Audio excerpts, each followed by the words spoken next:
Here are a few questions for you. Will a Trump loss actually be better for the pro life movement and conservatives going forward?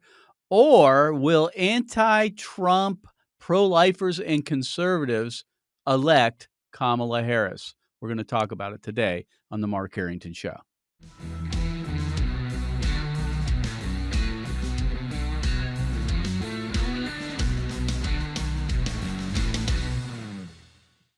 Well, hello, everybody. Mark Harrington here, your radio activist behind the microphone. And we're talking about the election again as we are honing in on November 5th.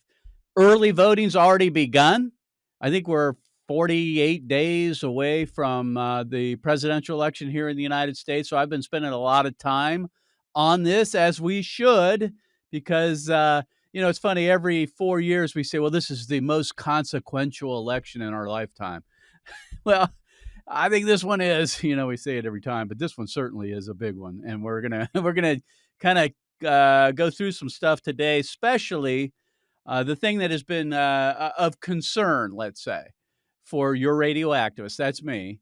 And that is pro-lifers and Christians dumping Trump lately, and the implications that might have on the outcome of this election. Now, you know my position on Donald Trump. I've been a supporter of Trump politically. I think that he is probably the most consequential political figure in the 21st century. Now, the story is yet to be completed with Donald Trump, but he certainly has risen to the occasion. That is. And, just look at how the guy is treated by the rest of, the mainstream media and his opponents. He just survived a second assassination attempt. I recognize the impact that this man has had.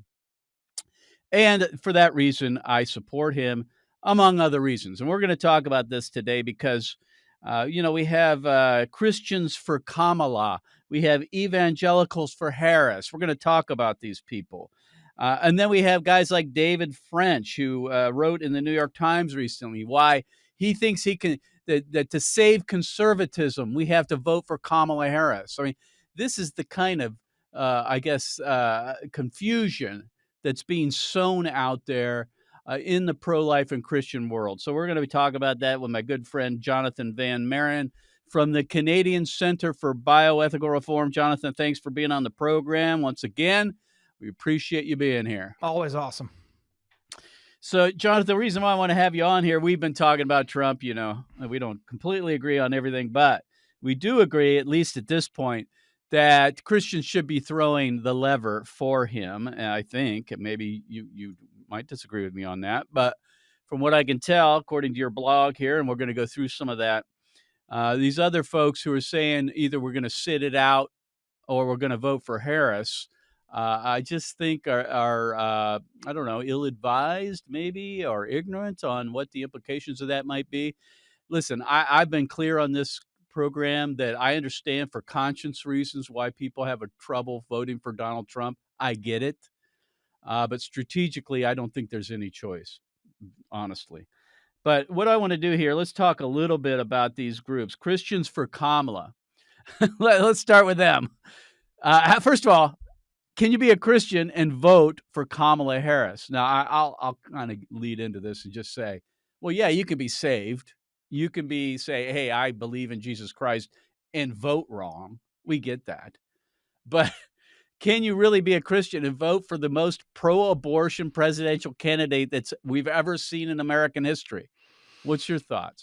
I think no, obviously, for the same reasons you do. But I also think that Christians for Kamala is different than, Christians for Barack Obama, right? Michael Weir, you remember that guy? He was he's a writer and he's an activist, and he worked on rounding up evangelical votes for Barack Obama. But that was back when Obama at least played deceitful lip service to the idea that abortions should be rare. He ran on a campaign supporting traditional marriage, and so Obama really tried to pretend like he Mm. wasn't scary. He tried to pretend that he was one of us just before he sued, a group of nuns called the Little Sisters of the Poor to make them pay for contraception. With Kamala Harris, the mask is completely off. She's not Christian. She supports abortion throughout all 9 months of pregnancy and afterwards, voted against the Born Alive Survivors Act at every opportunity in the Senate. And her campaign is about abortion. Like, this is not something that just as a Democrat she supports. Like, Right. she did a 52 tour stop plugging for this kind of thing. So you're essentially voting for an abortion salesperson. Amen. And I don't know if you watched the Democrat National Convention, but that first night was all about abortion. When she speaks on abortion, she lights up. Yes, she I mean, does. you can tell it's not just a talking point about immigration or any of the economy or inflation, where you can tell she kind of stumbles, which she does a lot. Yeah. But she doesn't stumble on abortion. She's got it down. She's got the talking points, and that's because she's a true believer. She's the first sitting vice president to visit an abortion center. Mhm. I mean, she went to the basically place where the children are sacrificed. So this Yep. woman has thrown in 100%. And I think that's a really good point about other presidents who have, as you say, like Bill Clinton, who said that abortion should be safe, legal, and rare. Well, that went out the window with Kamala Harris. We've got evangelicals for Harris. Now, I don't know what's the difference between Christians for Harris and evangelicals for Harris, but if you would, Mr. Producer, pop up this. This is their webpage. They talk about Donald Trump overturning Roe versus Wade, which, by the way, I am thankful that the man has not caved on that. When he talks about overturning Roe, he talks about the justices that he put up for the U.S. Supreme Court that overturned Roe. He says he's proud of it. He continues to say that, and I'm thankful for that. But what they're saying here at the evangelicals for Harris, that miscarriages are going to be criminalized. Yeah, it's insane. Of course, insane. They're bearing false witness already. Yeah, and IVF is going to be banned. Now, I don't know about you, but I have not heard of a single case in the United States where a woman who is having a miscarriage is being thrown in jail or criminalized. Have you? No, Alexandra DeSantis wrote a definitive essay that all of your listeners and viewers, if they're facing questions like this, should look up, where she went through the laws on all 50 states and emphasized the fact that a woman can get help when her life is in danger. She can get miscarriage care. These are actually lies that are being told by abortion activists. They're risking the lives of women just to make a political point. Yeah, and they're running ads. They did in Ohio. Now they're running them in Florida, saying that miscarriage care is now going to be illegal if you don't vote yes on Amendment 4, for example. And they're making Donald Trump like he's going to be putting pregnancy monitors on women and stuff like this. This is all fear mongering. It works for them, I guess. And the IVF question. I mean, we all understand what happened. I believe it was in Alabama where the Supreme Court ruled that IVF was illegal based on the abortion law that was passed there. And within days, the legislature reversed course and protected IVF. Again, IVF is not being threatened, is it? No, I wish it was. I wish we were having a cultural discussion Exactly. about the personhood of the child in the womb, because IVF ends the lives of millions of embryos, and I think an embryo is a human person created in the image of God. But unfortunately, no, we're actually looking at sort of like a blob when it comes to IVF. Everybody supports it, and everybody's campaigning for it. Yeah, and unfortunately, once again, Donald Trump's position on that is not pro-life.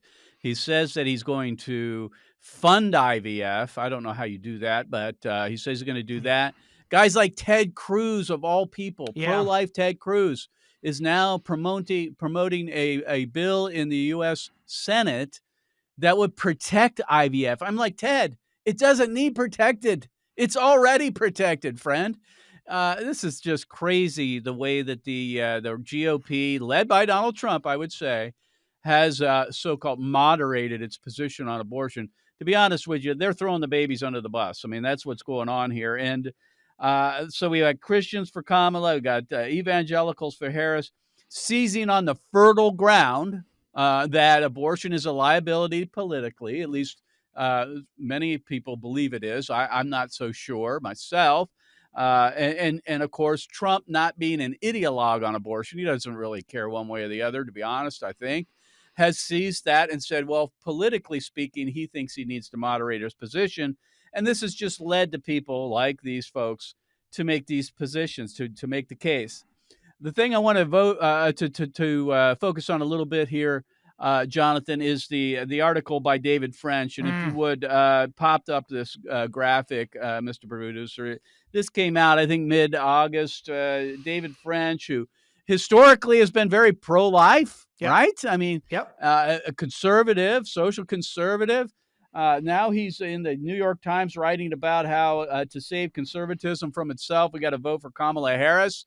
I mean, I'm just shaking my head and thinking this guy's gone off the reservation like so many. What, by the way, why is it that conservative Christians, they never get, or Christians never get more conservative? They always lean to the left and become woke. What's going on here? It's really weird to me. So this article that you just pulled up on the screen here is really important for a couple of reasons, because let's steel man David French's argument to the best extent that we can, right? He's basically making the case that the GOP is tied right now to the personality of Donald Trump, that he's such an incredibly powerful personality, and he has such a cult following among so many people that basically the policy of the GOP is going to be whatever he decides. And so we can't get back to adherence to a set of principles outside of a personality until Trump is gone. I think that's true. Well, whether or not you like that or not is a different thing. On the 1984 pro-life plank on the GOP platform, I don't like it. However, this is what is insane about this column, because he's basically using this column as tinder to set the rest of the arguments he's been making for a decade on fire, because he basically made the case that nobody could in good conscience vote for Donald Trump because of Donald Trump's character, because of his lifestyle. That's a horse we've all beaten to death. We know what we're talking about. And I think that you can make the case, as you said earlier, I'm sympathetic to the idea that some people couldn't in good conscience vote for him. I think there's a number of ethical positions, and we agree on which is the most strategic, but I think it's ethical to write in or vote third party. I think it's ethical to vote for Donald Trump. I think it's ethical not to vote at all. I think it's unethical and downright sinful to vote for Kamala Harris. That's my view. And reasonable people can disagree on what the ethical approach is. He's blowing past all of those and picking the only option that I think you cannot make a Christian case for, and in doing so is destroying all of the arguments he made against voting for Trump. He said you couldn't vote for Trump because he had a sexually sordid past.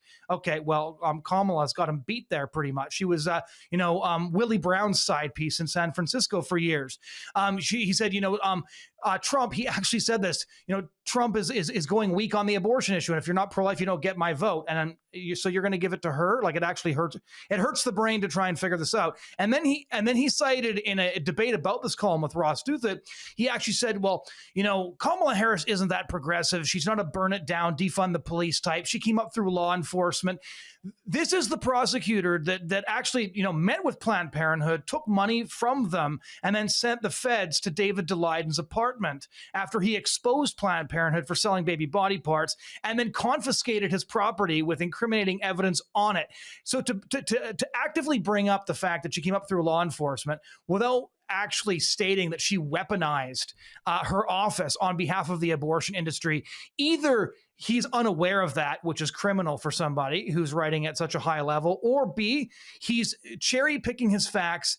My view is that Trump did make a lot of good people lose their minds, and I think David French was the last of them. Trump got him in the end too. Yeah, he's suffering from Trump derangement syndrome as well.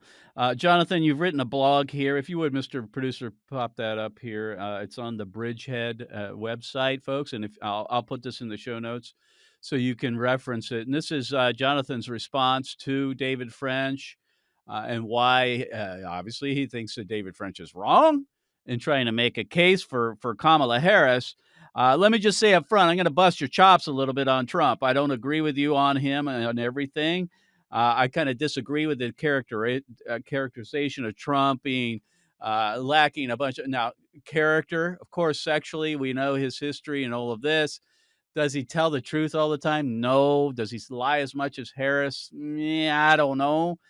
But I'll say this. I said earlier, I think, is the most consequential political figure in the 21st century. There's a reason for that. because Donald Trump is opposing all the people that we oppose. I mean, and as you can tell, I mean, the minute he came down the escalator there in Trump Tower, and they were out to take him down, right? I mean, they were out to impeach him. He suffered 2 impeachment votes, right? We see the weaponization of the Department of Justice coming after him. All their political enemies are now are in line to be also attacked by these people. He survived them all. I don't know about you. I'm not sure I would have. And now he's survived 2 assassination attempts. To me, that's character. I don't know about you, but Well, if I were him, I'd be crawled up in a fetal position begging for mercy from these people. And frankly, I put up with a lot of crap during my years. So I kind of see the character side a little different. I don't overlook his sordid past, as you say. But the man is an American. He believes American values. He believes in the founding principles of the country. And I just wanted to put that out there. But yeah. what I really want to deal with you on is these questions of Harris and Trump, because we do have people that you and I very much respect too. Not a David French, which I think has just gone off the deep end, who are vocally saying they're not going to vote for Trump. Well, let me emphasize. So something you said there, I don't disagree with the specific things that you said. I think that Trump's great virtue is courage, and I think that his great vice is vanity. And so Ed Feser broke it down really well. And what he said was, there are some people who think Trump is a bad man who's done a lot of good things, and there's others who think he's a bad man who's done a lot. He's a bad man who's done a lot of good things, or a good man who's done some bad things. I would think that Trump's a bad person who's done some really good things. Others who are pro-life think the opposite, that he's actually is a good man, and that the mistakes we've seen are just examples of bad things. And so I think that kind of encapsulates the divide pretty well. Where I would really push back on people saying, well, nobody can vote for Trump in good conscience or for a strategic reason. I think that when we last had you and I have been debating Trump back and forth for 8 years at this point. But one of the things I think where we agree is that during the debate, we saw him back down, I think, for the second time on the abortion issue, which highlights the fact that the pro-life movement has the capacity to pressure him. And we have no such leverage with Harris. And that fact matters and has to be factored into any discussion around strategy by an honest person. Good point. And, I would agree with you that they both have flawed character, but one has really bad policy. Yeah, I'd agree with that. That's the difference, right? That's the difference. And Harris has made abortion a centerpiece of her campaign, as you write in your Bridgehead article here. I would make the case to those who might be considering sitting out this time or trying to find some third-party alternative, that which is worse, digging out of 4 to 8 years of a Harris administration, which we may not recover from as a pro-life movement. Be honest, I don't know if we will. I'm not sure America can survive it, honestly, where they're going to jail opponents that they have. I mean, we know what that will look like. Or reforming the GOP. Which one's easier? Digging out of the policies in 8 years possibly of Harris, or reforming the GOP, which to me is the strategy. We've got Trump. We got to get through this next election, but we need to start looking beyond 2024 to 2026 and 28. Primary the Plinos, the Rhinos, all those who have softened their positions on abortion. Primary them, get involved in local politics with the Central Committee.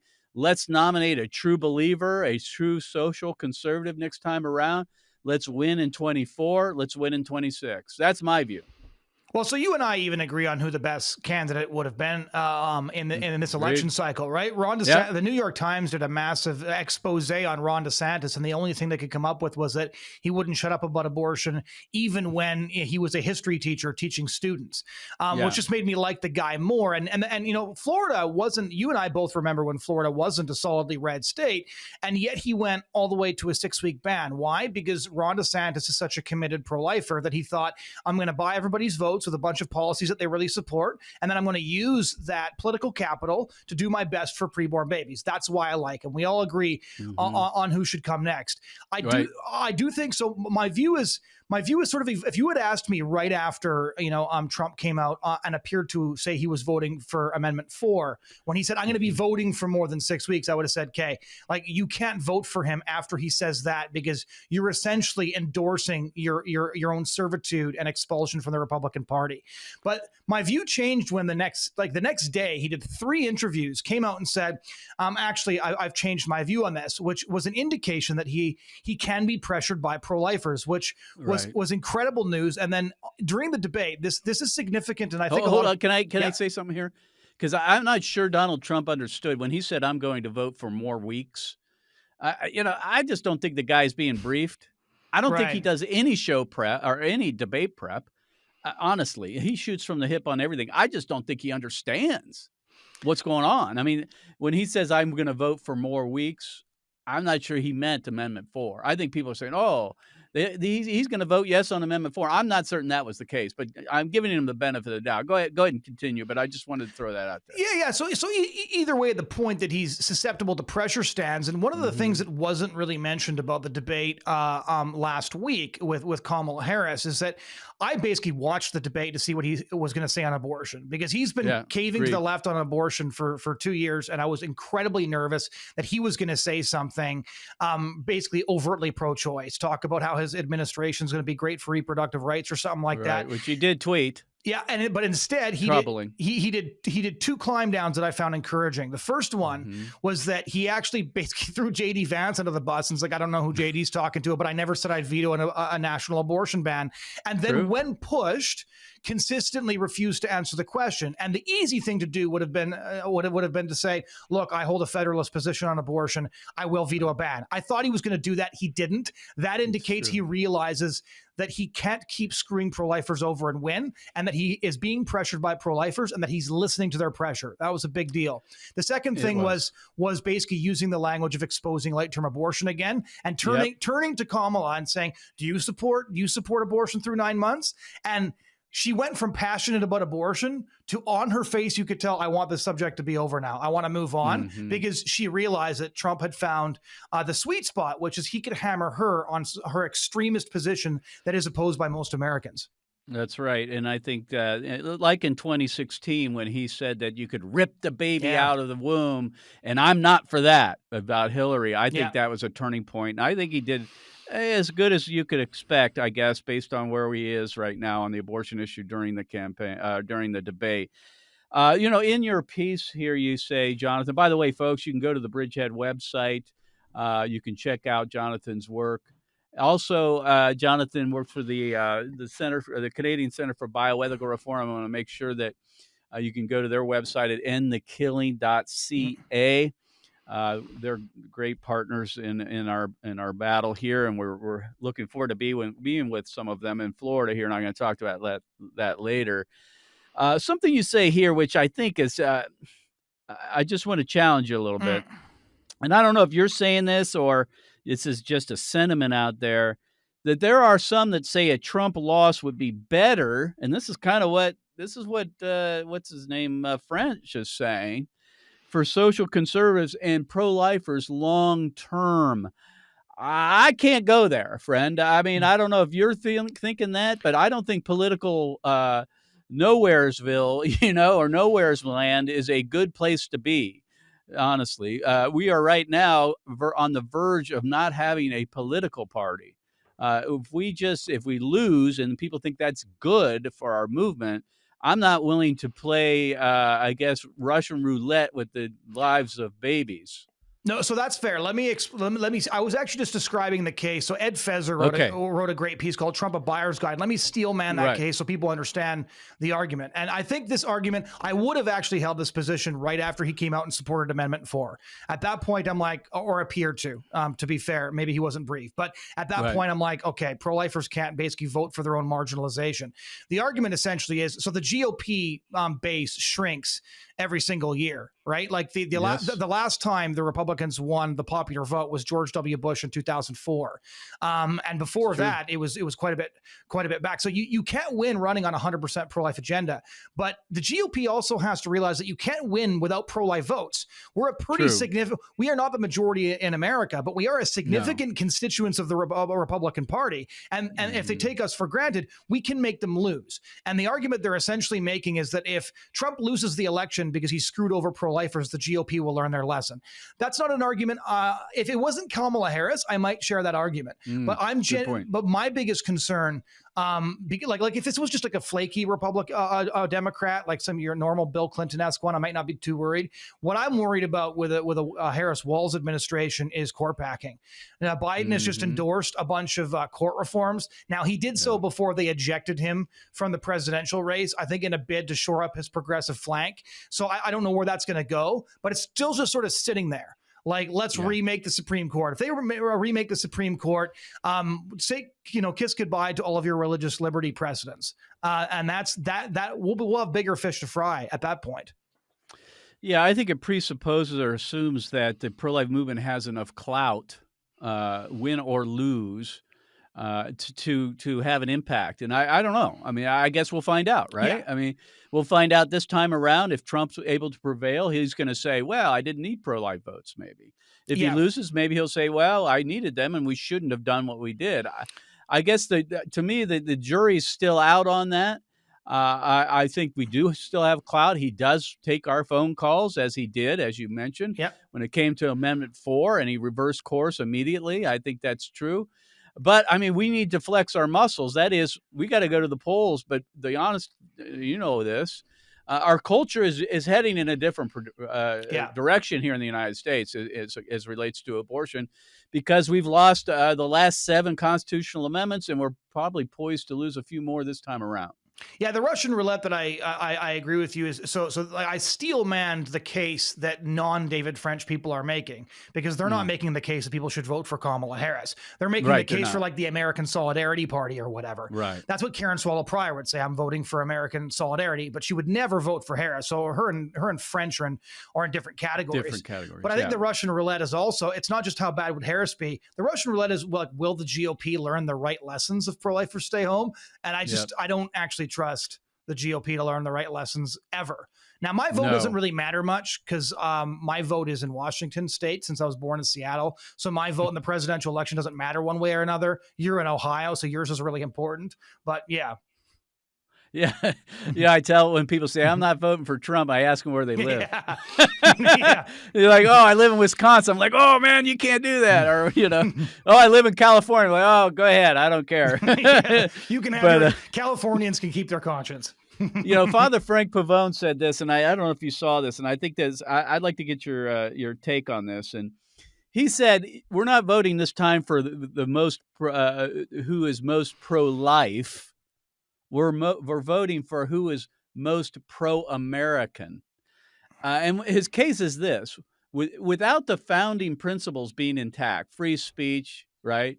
All of the things that we as Americans, and the pro-life movement relies on, if those go away, we have no way back. I mean, there is no redress of grievances. Social reform depends upon free speech and freedom of the press, and that the law matters. And he's talking about that Trump is more American, say, than he is pro-life, because we know what will happen if Harris gets in.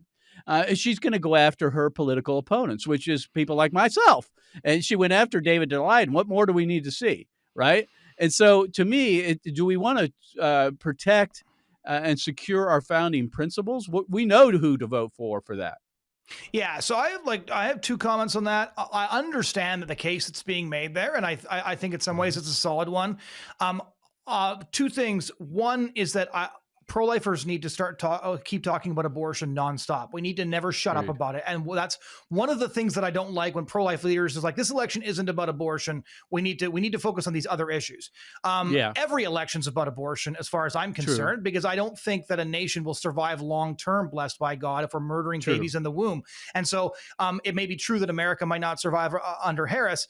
It's definitely true that America will not survive long-term, in my view, if both parties are endorsing child sacrifice. And so, No, that's true. I would 100% agree with you yeah, on that. the second piece is I have not cared for some of Pavone's strategic advice, because when Trump caved on a couple of the pro-life issues, he came out and said, we need to support him no matter what. And other leaders said, this is the time when we need to pressure him because he still needs it. And those leaders are the ones, I believe, that extracted the concessions on Amendment 4 and were probably responsible for the fact that he backtracked his position on vetoing a national abortion ban. And so my view is that right now, Trump is the only one who takes pro-lifers' calls. He's the only one susceptible to pressure, but we need to pressure.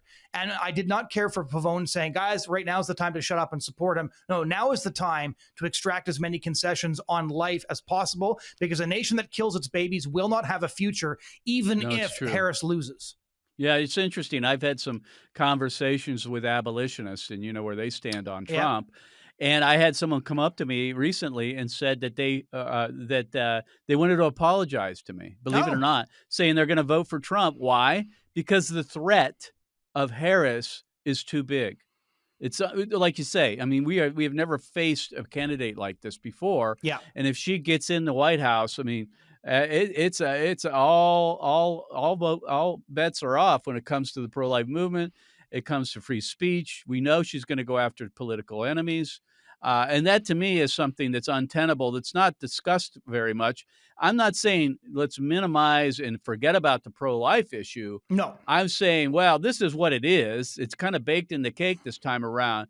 Which would you rather have? Somebody who is kind of giving in on some pro-life things, but is very strongly pro-American in the founding principles, and will work to keep to protect those, and actually be a bulwark against, you know, the administrative state, if you will, or the deep state, if you will. You can go on and on about that, and that's where I think Donald Trump does offer that to voters. Yeah, so I agree with you on that. I think the primary case that just needs to be made is I don't like the idea that Trump is my view is Trump is a means to an end. He's a bad person who's done some good things, and he's the only option right now on the ticket, unless you're voting American Solidarity, that doesn't hate us, which I think is important, right? Matt Fradd often Right. says, "I'm going to vote for the guy who hates me the least," which I think is an accurately pessimistic analysis of the current political environment, but also kind of a sort of path of least resistance, easy choice to make. Okay, well, that guy doesn't hate us, right? Trump doesn't understand us, but he certainly doesn't hate us, whereas No. Harris very much does. And so the problem with Trump is that he isn't passionate about abortion, and the problem with No. Harris is that she is. Amen. Amen to that. So, you know, what are our options here? We're going to vote for Trump, we're going to sit it out, or we're going to vote for a third party? I would say that both third party and Trump are ethical, and that depends on what your strategy is. Some people really do buy the sort of steel man argument that punishing him for going pro-choice is important. The reason I But think that's such a can I stop you gamble. there for a second? Yep. I mean, I see that as a protest vote. A protest vote to me is not a strategy. Well, it depends. If you think the protest vote is actually going to have the impact of making the guy lose the election so that you reform the whole party. But it is true that a protest vote is premised on the idea that you're giving up this election. That's true. Yeah, but there's no strategy going forward. I would say if I'm not going to vote for Trump, give me a plan going forward Yep. as to how we're going to reform the GOP as part of that protest vote. You follow me? Yeah, no, totally. And David French didn't actually lay out any of that No. at all in either the column or the debate. It was just like, I don't like him. I think that he needs to go for the GOP to improve, which I think is true in the long term. But I'm not going to vote for him. I think that based on the risk to the court and based on who Kamala Harris is, that Yeah. voting against her in the most effective way possible is the most important thing to do, full stop. Yeah, I guess where I differ, not with you, but generally speaking, with not voting for Trump, is I'm not willing to gamble the lives of unborn children with the hopes that things might get better and they might learn their lesson. I mean, I just don't. I don't know the future well enough to be able to predict that, friend. I just don't. Yep. All I know is right before me. I can save lives that might not be saved if Donald Trump does not get into office. I wanted you to finally comment on this. I think it's a little bit comical, to be honest, and I love this man, and I wouldn't be in this movement without him, and that is Randall Terry's running for president, so to speak, and he's been upfront about it saying that he's not trying to be elected president of the United States. He's doing this in order to get abortion victim photography on television. I support this type of effort. Michael Bailey, way back in the day in Indiana, and other candidates around the country have done this, and they just run to get these ads because the federal laws in the United States allow this. They say there's no limitations on what you can say or do in putting these ads out. So Randall Terry is doing this. I hope to see these ads actually get on television. I have yet to see any, to be honest with you. But I don't know if you saw this article. Maybe this is a hoax. I don't know. But it says Democrats are now hoping to siphon votes from Trump by pushing to get anti-abortion third-party candidate on the ballot. Maybe this is a joke. Maybe they are actually trying to get him on the ballot. I don't know. But the minute if I were Randall Terry, when I saw this, I would drop out. I was just like, listen, I'm not going to be a foil for Donald Trump losing. If you were gonna plant a pro-lifer to siphon votes from Trump, you wouldn't pick Randall Terry, right? Like I know who he is because I'm fascinated in pro-life history and the history of Operation Rescue and stuff like that. Yeah, and I owe debt of gratitude as all of us do to his work. Most people don't know who he is anymore because he was at his heyday, 25 years ago when he was working with the rescue movement, which was really, really huge. I think it's true. The AVP ads thing is a great idea. He did this once before in 2012. Yes. I remember those ads. They were very powerful ads. And as far as I'm concerned, getting abortion victim photography on TV in front of eyeballs is an incredible work. Do it. So like I think that the power of AVP on TV is worth the non-risk of Terry siphoning votes off from Trump, to be honest. Yeah, and he's made it clear that he's not trying to win the presidency, which we all knew he wasn't going to anyway. I just find it interesting that that the left is seizing upon the division in the pro-life movement, saying they see the threat too. Well, I'd put they see the threat of pro-lifers staying home. I'll put money on it that headline is the work. So Randall Terry's hung out a lot with the Progressive Anti-Abortion Uprising, which is the weirdest pro-life partnership I've ever seen in my life, and they're very anti-Trump and pro-Democrat, but a very pro-life and anti-Harris. So this strikes me as the sort of headline planted by the POW folks to exaggerate their influence in the political process. Yeah, well, I just threw it. I want to throw it out there. I found it interesting, and in hopes that Randall would, if it's true, that he would pack it up and not go ahead with any of this. I think it does pose a threat. Pro-lifers sitting home to Donald Trump. I hope it's not enough to make a difference. I think it's a bad political bargain. I think he's wrong that he thinks he's going to pick up pro-choicers. I mean, really? Where else are they going? They're going to vote for him? No, that isn't going to happen. I don't understand the calculation, to be honest with you. That's the weirdest aspect of it. We have this this is true in Canada, in France, and the UK, where you have sort of like once conservative leaders who will stab pro-lifers in the back, the only like pro-lifers who want to have good reasons to vote for them, and appeal to voters who are never in a million years ever going to cast a ballot for them. And I've never understood the political calculus, especially because if anybody should understand that the left doesn't give an inch, it should be Trump. He should understand that these people are not going to give him an inch, and he should react that way. Like Trump is actually in the unique position to double down on this issue because his negatives and his positives are pretty much baked in. And all the polling indicates that most people already have a very entrenched view of Donald Trump, and they have a very fluid view of Kamala Harris. And that's why the election is so close. If Trump can define Harris, he'll probably end up winning. If he can't, he'll probably end up losing. And so what he should be doing is shoring up that base because that's the only way forward according to the data. Well, and I think you might be seeing some of that now, I hope, as the election gets closer. My good friend Jonathan Van Maren's been my guest today. You can go to endthekilling.ca. That's endthekilling.ca and pick him up. You can also subscribe to his blog posts that he writes, I think, on a regular basis. Jonathan's one of the most clearest thinking guys out there when it comes to the abortion issue. And although I don't agree with him 100% on Trump, we do agree that this time around we're going to have to throw the lever and hold our nose in hopes that he wins and we can spare our nation from 4 to 8 years of a Harris campaign that would be devastating to our movement and the baby. So, Jonathan, thanks for being on the show. Always a pleasure, Mark. Well, friends, I hope you enjoyed the interview there with Jonathan Van Maren from the Canadian Center for Bioethical Reform, talking about the American election. By the way, Jonathan has dual citizenship, so he's actually an American who can vote in the United States elections. So he has a stake in this as well. Jonathan's one of the most clear thinkers out there when it comes to the pro-life issue, one of the best writers as well, and I hope you enjoyed listening to him in the debate over this presidential election. We are going to be launching our Battleground States tour here soon.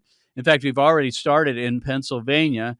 And what this is we are going to put on the road 2 large LED billboard trucks showing abortion victim video and pictures in battleground states such as the state of Florida, Georgia, North Carolina, Pennsylvania, Nevada, Michigan, Missouri, Wisconsin, South Dakota, Arizona, Montana, and Nebraska.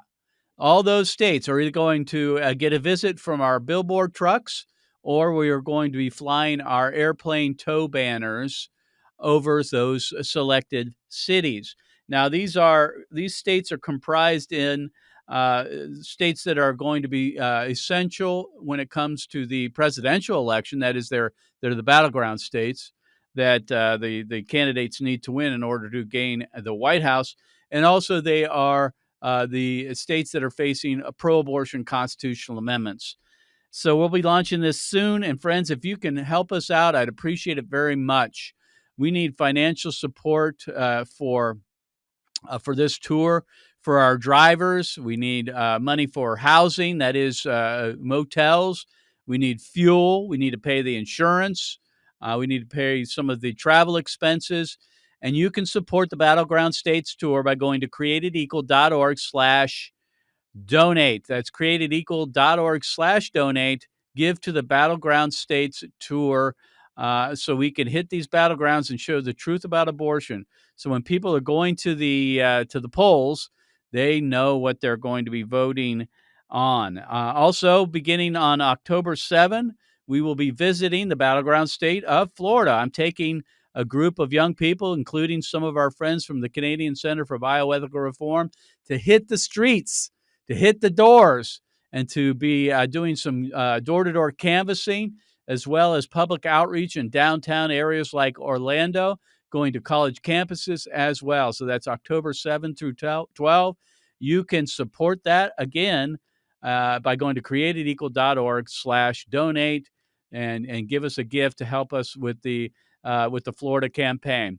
Florida is, in my opinion, it's for all the marbles. I mean, this would be, as I've said, the crown jewel for the abortion industry if they were to win in Florida. We can't allow that to happen, especially because there is a 60% threshold in that state. We have a lot of things going for us there, and hopefully we can win that one, among others.